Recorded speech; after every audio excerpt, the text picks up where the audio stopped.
This is Glasgow Creative Chat. I'm Matthew. I'm Carolyn. And this podcast we'll be talking to Lizzie. How you doing, Lizzie? I'm good, thanks. How are you? Yeah, we're good. Thank you. think Thanks for asking. Be very polite. I think before we actually get cracking with music questions, we have to say a few congratulations first. Oh, thank you so much. One, you passed your driving test. Yes, at 34, I finally passed. My boyfriend, well, my fiance now, is been my chauffeur for the past year and a half. He's been working full time in his own job, and then he's been working voluntary, taking me to my gigs every weekend. Bless him, every weekend Amazing. without fail. So, yeah. And that was the second thing I was going to say. You have a fiance now? Yes, I'm engaged. Oh. Yeah, life is just happening so fast now, isn't I know it? at the start of the year, and like everything's coming together.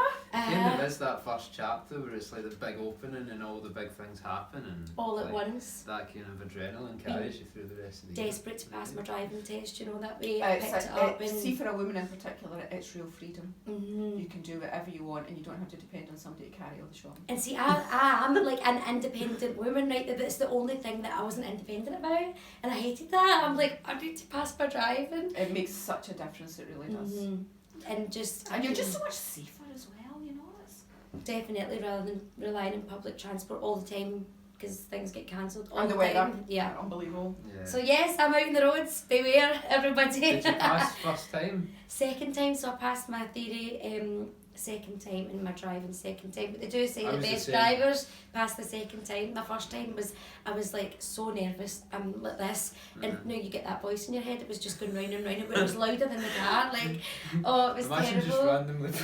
wandering. But what happened to all me those was intrusive thoughts during the test. it was crazy. So what I went round a corner, and you know when it's not your red light, I just saw red and went stop the car. There's nothing behind us, and in my head I was like, shit.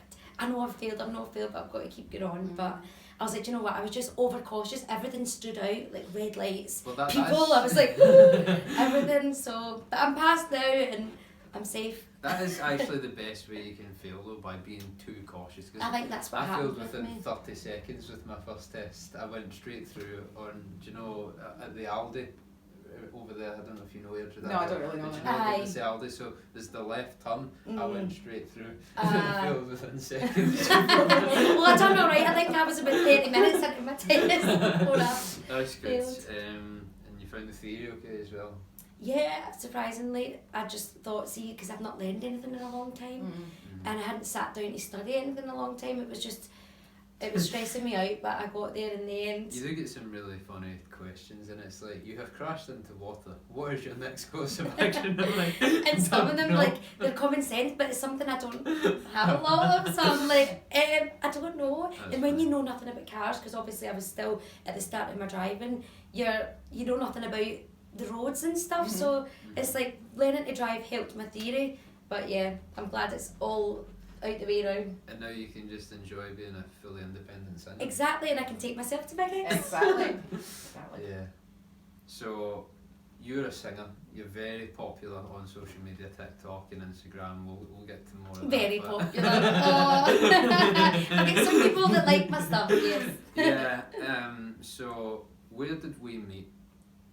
I'm trying to think. We met on social media, We just did, like, that's I right. think I may have added you because I seen you, and like at that time I was just new, so I was like adding like Making just friends. people from the industry and just introducing Just myself, people, like hi, people that are I'm, relatively local Scottish. yeah, I was like, I'm Lizzie, I'm just a new singer, and introducing myself, and I think that's how we met initially, and we just started speaking, That's right. and then in Kilts and Cocktails I was doing a gig.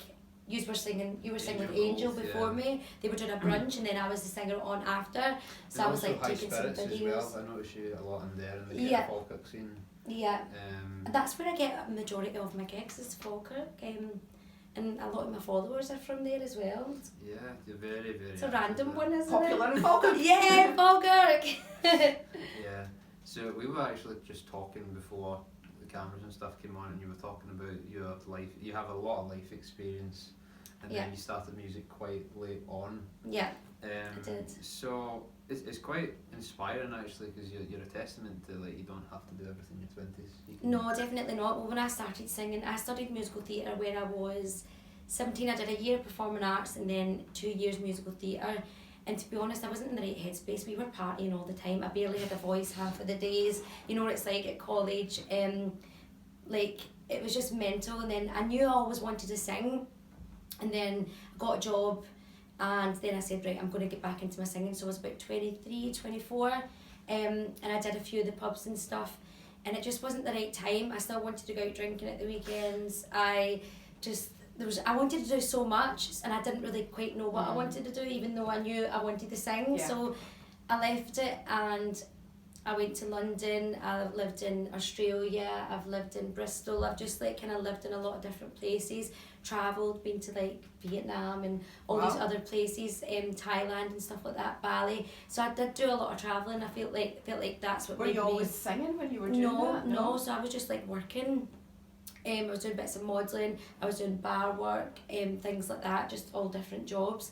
And then I always knew deep down that I did want to sing, but I felt like I had low self-esteem, and I couldn't get like my personality across, and just didn't really know what I really, like how to go about the singing and stuff like that. So it wasn't until about nearly 2 years ago that I got back into singing.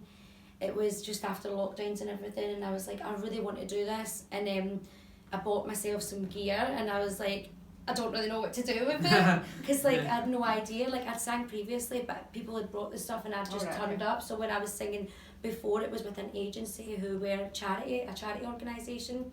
They were called Sound Hire, and what they did was they got people, like young people, to like get them into the industry. They would come and set up all the stuff, give you the promo video and things like that, and they would only take a tiny cut, like 30 quid, and they would put that back into their charity to like fund it. Does that charity still exist? No, and it was an amazing thing to do, and see if like I ever made it big or whatever. Like, I'd love to do something like that to get people into the industry, because I didn't come from a family that had a lot of money, and I never had to be able to afford any of my stuff when I was younger, so I would really love to do that for somebody else. But no, it's not running anymore, unfortunately. But that is a shame, because it seems like there's a gap, because I've had a number of people saying, you know, like that the amp costs so much money. Yeah. I said, well, your first day busking will probably pay for it. You know. Yeah, but it's getting that money, and a lot there. of people just don't have it. And when I was a lot younger, I just didn't have it, because it's a lot of money up front to put into. And if you think, oh, if it's not going to work out, you know, these are things that run through your mind when you don't have a lot of disposable income. I think as well as it's running through your mind, it'll also be running through your folks' mind. Yeah. Like if are they musical as well, or? No, well, my brother plays guitar, he's self-taught. My aunt one of my aunts sings, but my mum not so much.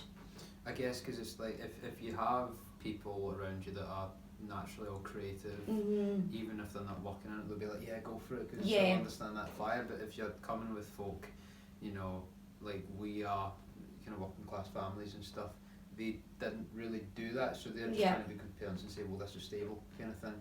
And you can't really blame them for that, because they're just it's just kind of like them being safe. But any advice I would give to anyone, always do something that's uncomfortable and just go for it. Like, what's the worst that can happen? That's what I've learned as I've got older. Like, just go for things, don't worry too much. Yeah. But I suppose you have achieved it in the end. You know, you didn't do it in your 20s, but you've done it. Yeah, and I'm enjoying it so much more, because I've done a lot of self-work. I've been through heartbreak, I've travelled the world, You've come at it with a different focus, haven't you? And I think just knowing who you are and not comparing yourself to other people is really important as well, because I did that a lot when I was younger.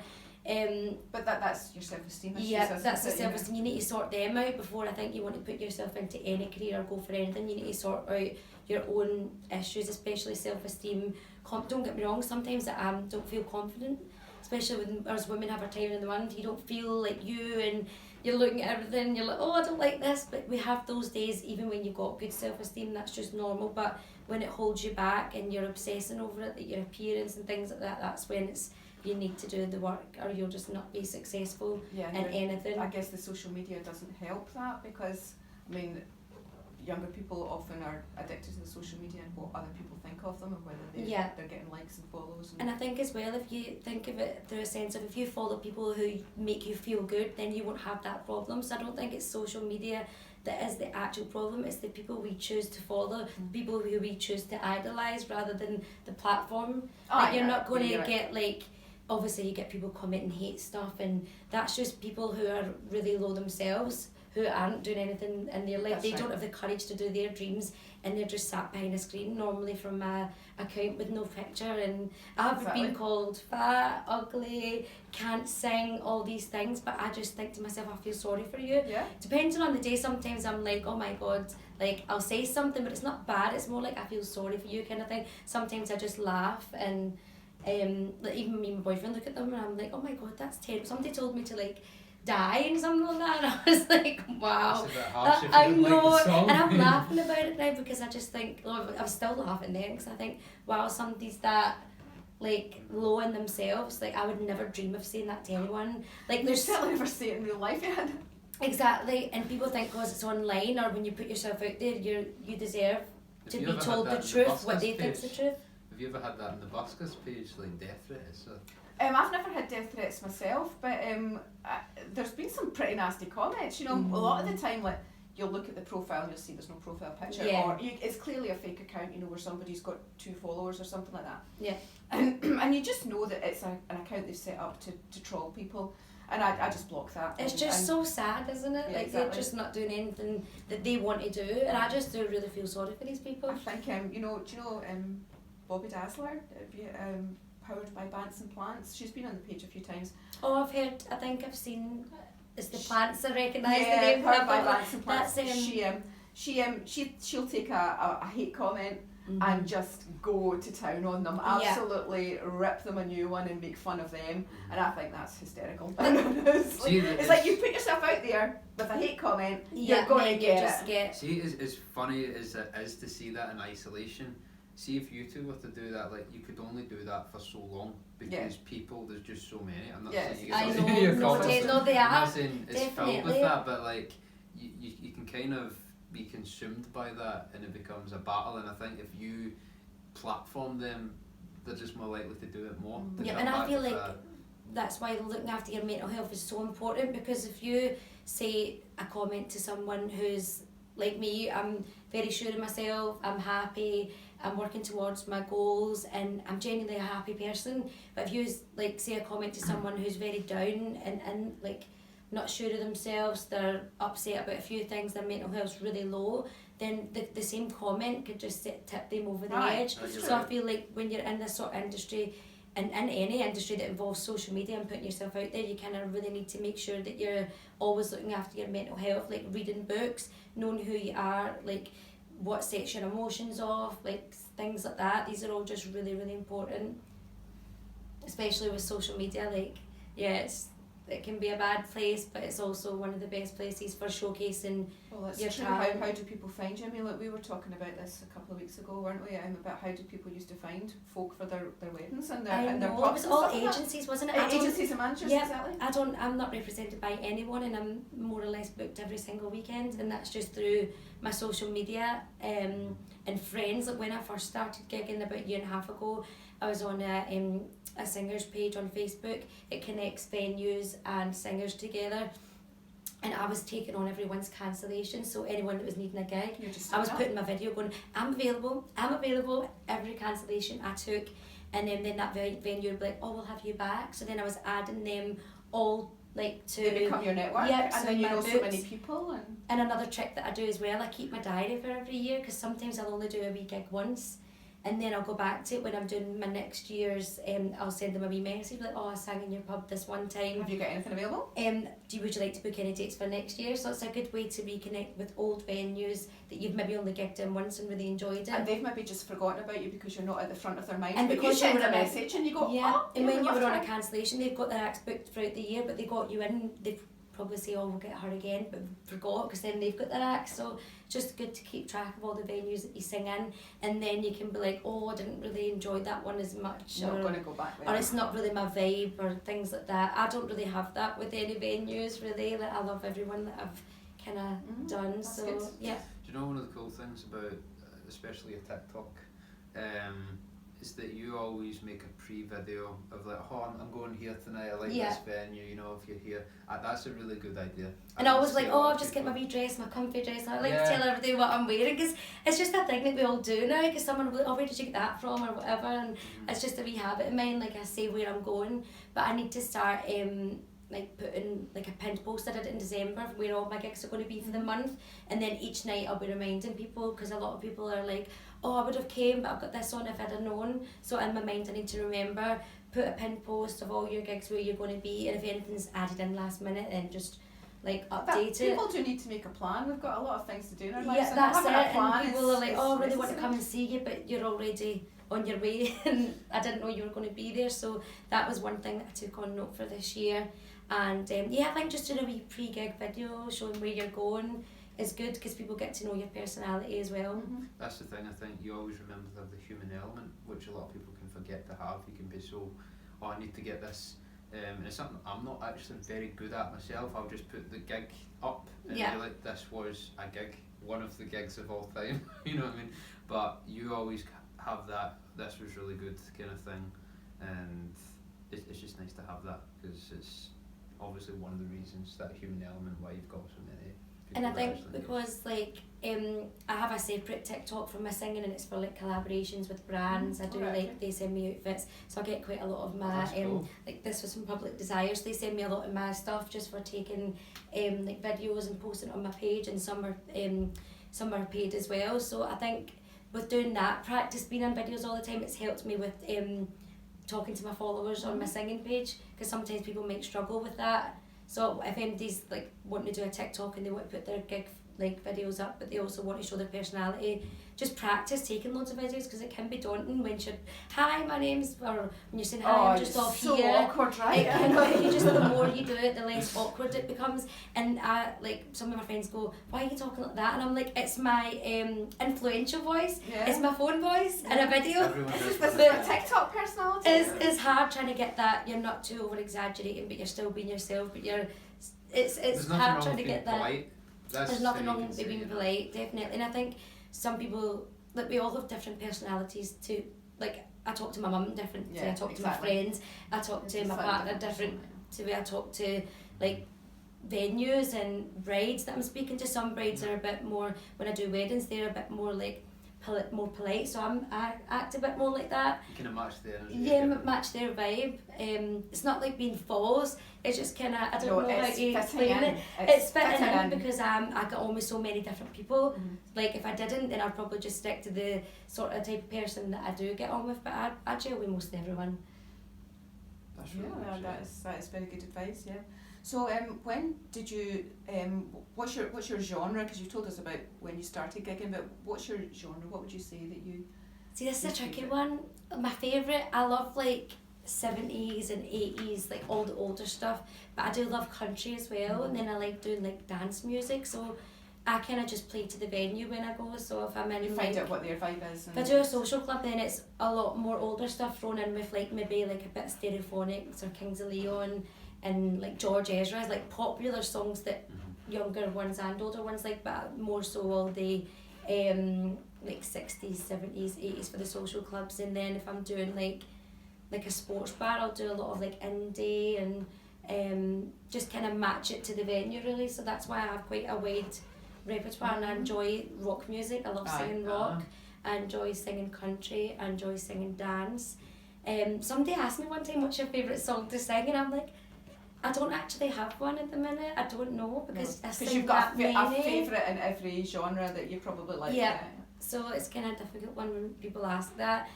So yeah, one of the other questions we've got on the list is what was the first song you ever learned? But considering that you've always been a singer, it's probably gone back really far. It is. It'd probably be something from like Steps, because me and my friend Hazel, we used to like do dance routines in her garden. We're like, we're going to be pop stars one day. Hazel was an amazing dancer. She learned all the routines just from watching it on TV, and then I would try and copy her. I was okay at dancing. I'm okay at dancing if I need to like learn the routine though. Well, you did musical theatre as well, so you've got to have a triple threat there. You've got to I can dance, but it's really, I'm not a trained dancer, you know, when people are like properly trained. Like I would try and do a pirouette, or is that what you call it? Pirouette, and I would fall flat on my face. But if I get enough like training, then I could do a dance routine. But Hazel was amazing. So Steps was probably one of the first songs that I can remember like learning, like the whole album. Yeah. But Whitney Houston, Greatest Love of All, that's the first song I can remember performing in front of my brothers and all their friends in the living room when I was young. Everyone sit and listen to this. I used to sing it to all their friends all the time. That's cool. That's very cool. Do you have a lot of like your most memorable experiences singing? Are they from when you're younger, or do you have like a lot of recent ones? I think more so like recent ones.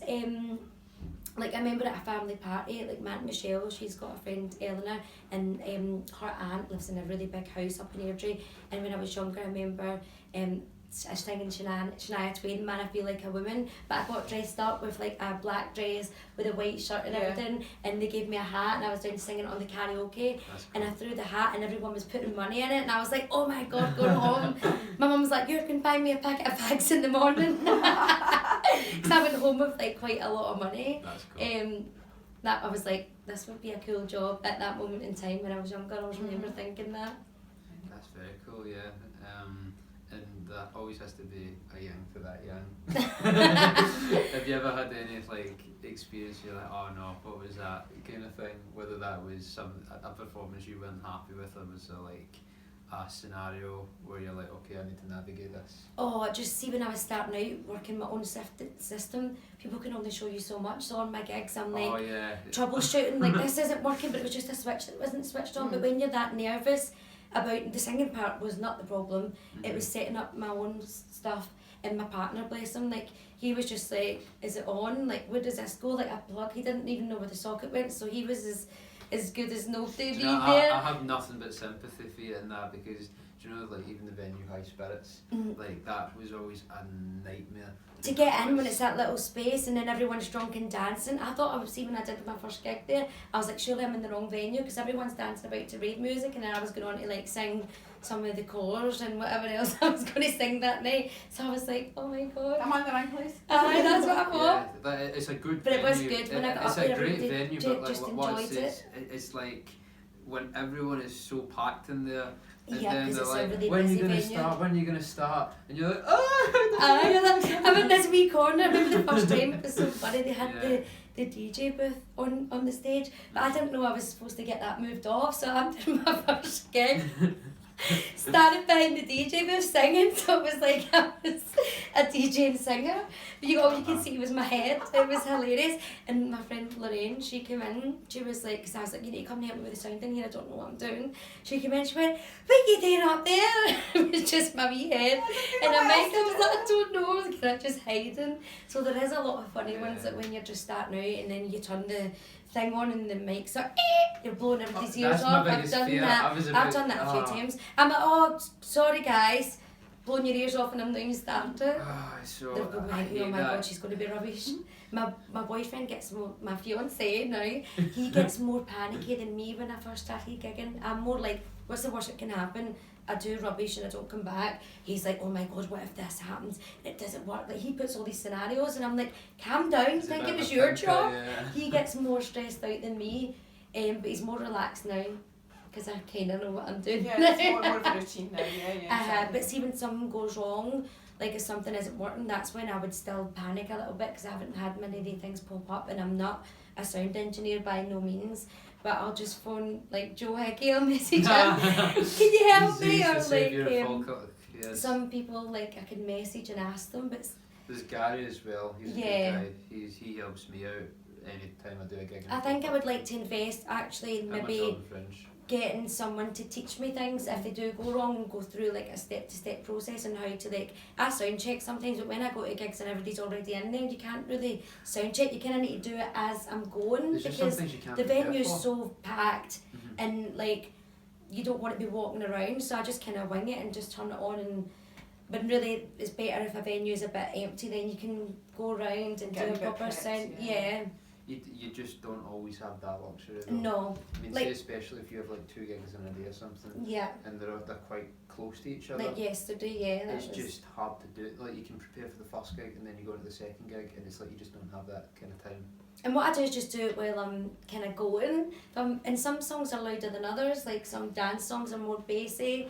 But because you've not got someone there to do all the wee didgeridoo things, you've just kind of got to manage it yourself. But it's always fun, and pub gigs are just fun. That's what it is. Yeah. Everyone's there to dance and have a great time. Nobody's there to like be Beyonce or anything, you know. No, it's all just fun. But yeah, I love it. I feel so blessed that it's my job. Yeah, no, it's great seeing you doing so well just now. So. Thank you. Excellent. Yeah. Do you have any future projects or kind of life in? But I mean, you're hitting a lot of milestones. And the first one of the year. Would you? What's next? I guess. I would love to do like bigger venues with stages and things like that, like festivals. I would love to do that in the future. I'm going to be doing a residency in Glasgow. Oh, brilliant. So that'll be all revealed soon. That'll be starting in March. So yeah, I'll reveal all about that soon. So it'd be nice to have somewhere that I'm every single week, so that then I can build a wee group of people that come and just see me. Because I'm always here then everywhere, but it'd be nice just to have that place where, like, oh, what's on this day, or Lizzie's playing. People will come to see you then. They do, yeah, definitely. So that's exciting for me. I'm really happy about that. Yeah, would you say, like, I just thought of this question there, but when you're talking about the residencies and people coming to see you, do you have like a relationship with your fans? It might sound like a weird question, right? Obviously, but it's like sometimes you don't have, see, because both of you have such large followings, it is difficult to know every single person that supports you in that, and it's like, how do you deal with that as such? You know, do you ever have that feeling of, I'd like to know these people more? Definitely, but I feel like, see, for me, because I'm not always in the same place all the time, I don't have like said people who follow me and really want to get to know me on a personal level yet, because I'm only been doing it like about a year and a half back in the industry. So maybe when like I have this residency, this will be a chance for me to get to know more people. But on my breaks, I do, like, sometimes I'll get up and dance, like when I was in Icons at Christmas. On my break, I got up and danced with all the customers, like, and we were having fun, and there's dates and mates from Falkirk that were in, and I was up dancing with all them. So it is nice to do that, but I would be nice for me to be places more often and get to know people that way. Nice one. I think as well, like, because your page is your page. It's you. It's you. It's we were talking about this earlier on. My page is faceless. Yeah. I'm not the face of my page. But you're probably got some fans out there, and you think, I'm glad you live in Florida. That's the opposite. And you're never going to fetch up to see me at some point. Yeah, I think just some people, like, I've not really had much of it, to be honest, but you do get a few like private messages, and it's like, this is my singing page, I'm not after a husband or a sugar daddy. Yeah, or a sugar daddy. Yeah. Or any of these, but they're all these crazy messages, you know, but it just comes with being a woman on social media as well. Well, 99% of it's a scam anyway, you know, they're just trying to get money out of you. They're trying to get, my friend followed through with it, was like joking with them, and then they wanted to send like a PayPal thing over. Of course they did. But they want her to, and it's like, you get about 10 of them a day. I'm like, if only if it was true. I was like, maybe you could be mine and Liam's sugar daddy if it was true. You know? But you've just got to laugh. But most women will find some man in their inbox on social media. So it just happens to everyone. But just a bit of advice, don't message women you don't know when it's creepy or like unsolicited. Hi, and I really like your music, and things like that are welcomed, but yeah, you can leave a comment on the post and say the same thing. You don't need to try and get into the DMs. DMs is for like business inquiries or people asking about future bookings, or maybe someone who was wanting to get in the industry and they wanted to reach out, then that's completely acceptable as well. But there's just a time and a place for messages. We're all like, let's move on from that. Enough about the creeps on social media. It's just the scammers that bother me. It's like, I mean, there's creeps as well, but it's the scammers, it's the constant yapping. Yeah. You know, like, hiya, hi, and they just want a bite. They just want you to respond to it, and then, because at some point they're going to say, can you send me money from a fake orphanage? You know, it's just like... I know, it's crazy. It's like, but there's people whose job it is to do that. To yap in your inbox. You know? Job yap in your inbox. Yeah. It is. There's some crazy people out there on social media, but there's also some good ones. Yeah. Like us, we're the good ones. Authentic. No scammers. Real people. Mm-hmm. So how can people find you on social media then? What's your I'm on handles? TikTok. I am Lizzie Laine Music. So Laine is spelled like Lizzie with an I-E and Laine with an I-N-E, because some people might look for me for a lane, like down the lane. And TikTok is Lizzie Laine Music, and Instagram is I am Lizzie Laine, and Facebook is Lizzie Laine Music as well. So you can find me there. What's your favourite one?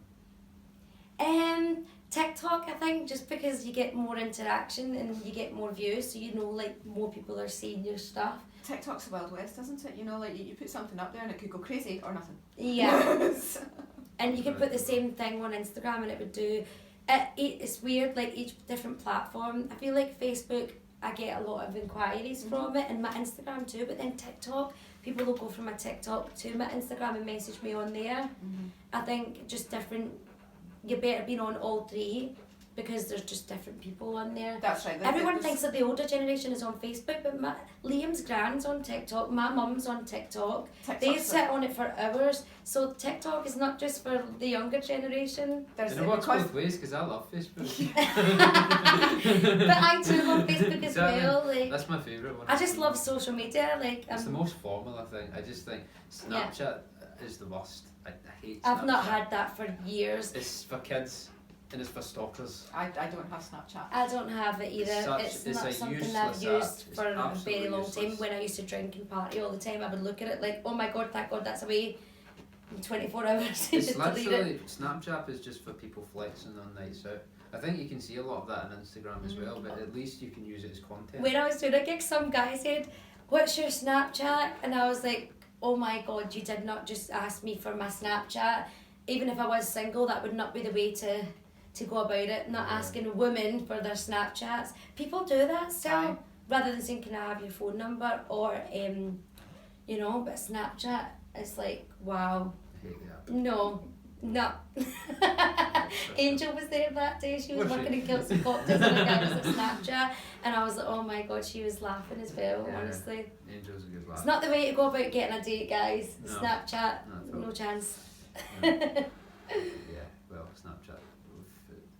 Do you know, that was kind of supposed to be our last question, but do you want to tell us something that not many people know about you? Because it's me and Matthew's favourite question. Oh yes, I forgot to write it in the list. Oh, something that a lot of people might not know about me. I was on a dating show years ago. What? Yeah, so I was on a dating show. Was it on Channel 5? It was on Channel 5 and then it went on to like MTV. So it was only there for one season because it was absolutely horrendous. It was called Stand By Your Man. And I won a date with a doctor from Edinburgh. So I was about 25 at the time. And it was Brian McFadden from Westlife that hosted it with a girl, Laura. She had brown hair. I can't remember what her surname was. And basically what it is, there's like 40 girls. So imagine like 40 girls were all down in Manchester TV studios. And then there was 4 guys that stood in a line, and then you've got to stand by the man that you like. Funny fact, Joshua, who's on Love Island at the moment, he was one of the guys that was there on it as well. So he was actually on this dating show as well, so he's jumped from a few of them, still looking for love.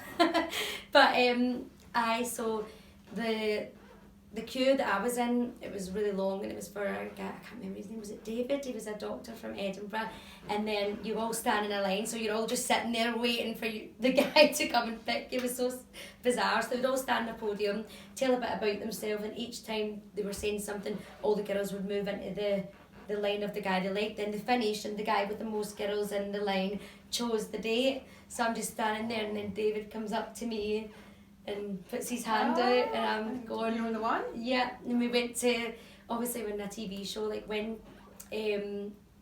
like first dates and all that started, like you would always just have their first episode, they wouldn't have big budget, so we only had the budget to go to Blackpool. And we went to Blackpool for the day, and it was nice, it was good fun, but there was no like romance after it, although from the video it looked like we were all in love for that day, because it was all just for TV, you know, but yeah, so that's something that a lot of people might not know about me. That is a banger. I was trying to think there, like, that's a I was like, I'm surprised that didn't come up earlier. Don't be googling it. Stand by your man. It's funny. Yeah. Well, what a question. Yeah, I know.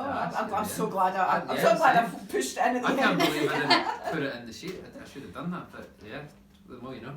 I think I've said that every time someone's told us something, don't I? That's the more you know. Well, it's been a time and a half.